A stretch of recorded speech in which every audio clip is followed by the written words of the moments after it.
jël consommation bi mu doon jël dépenses yi boo xoolee parce que un ministre téléphone voiture logement extra. Oh, mais à l'échelle d'un État, ça quand même, c'est pas le ministre qui est important. Le ministre ben nit la, waaye la ne ca biir ministère ba les directions entre autres boo rationaliser kay loolu nga rationaliser. mais pas benn nit. absolument ça sert à rien. loolu laa la expliqué moo tax ma ne la bi ñu demee ba nga xam ne ministre yi def nañ calcul boobu noonu nga xam ne calcul global nga jël tous les directions ak le fonctionnement général ñu xool budget boobu dafa rëy.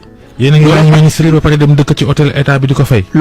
président premier ministre hôtel bii ñu dem dëkk pour lan. looloo tax ñoom am nañuy kër nguur gi am nay kër amay palais. quand même ça. il faut être cohérent.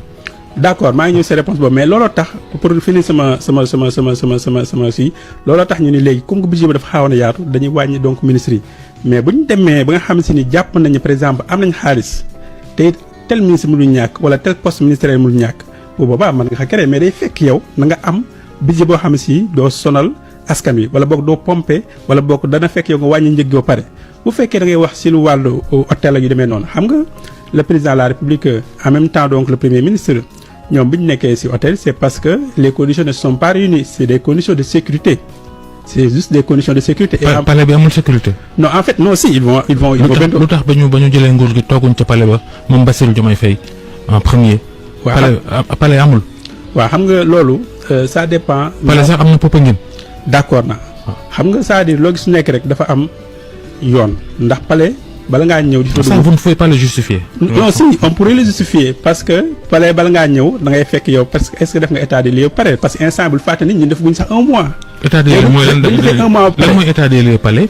non xam nga c'est-à-dire li mu la bëgg président toog ci bureau di liggéey ak lal ya fa ne mu cay fanaan. waaw xam nga c'est-à-dire Babacar. pour répondre à votre question pourquoi ñu war a nekk palais c'est quoi l'importance du palais mais li am solo mooy est-ce que moom fi mu nekk. pourquoi ñu war a jël xaalis di ko dépenser ci ay suites présidentielles ci ay hôtels. non laissez-moi finir président ak premier ministre. laissez-moi finir en fait l'essentiel est-ce que mi ngi liggéey wala liggéeyul est-ce que li tax ñu fal ko mi ngi def wala defu ko loolu moo gën a am solo. mais le moment venu ñoom bu ñu waree dem hôtel wala boobu bu ñu waree dem palais dañ ko def. mais est-ce que loolu. excusez-moi loolu amul la nga xamante ne moom lay tegu ci boppu nguur gi ndax yéen ngi naan rationaliser pour rationaliser presque un mois à l'hôtel ndax le 2 daanaka mu def fa weer. waaw xam nga rationalisation nekkatu fa de. non rationalisation yéen da ngeen a xool rek. te yéen a ngi naan ay koppar gi bëriwul. waaw non xam nga c'est-à-dire da ngeen rationalisation bu bëriwul kay da ngeen di yaxanal. yéen da ngeen a xool rek maanaam lan lay gouvernement bi di jël. mais xool leen aussi bi ñu ñëwee léegi lan lañu récupéré gul ci xaalis. waaw ndax bul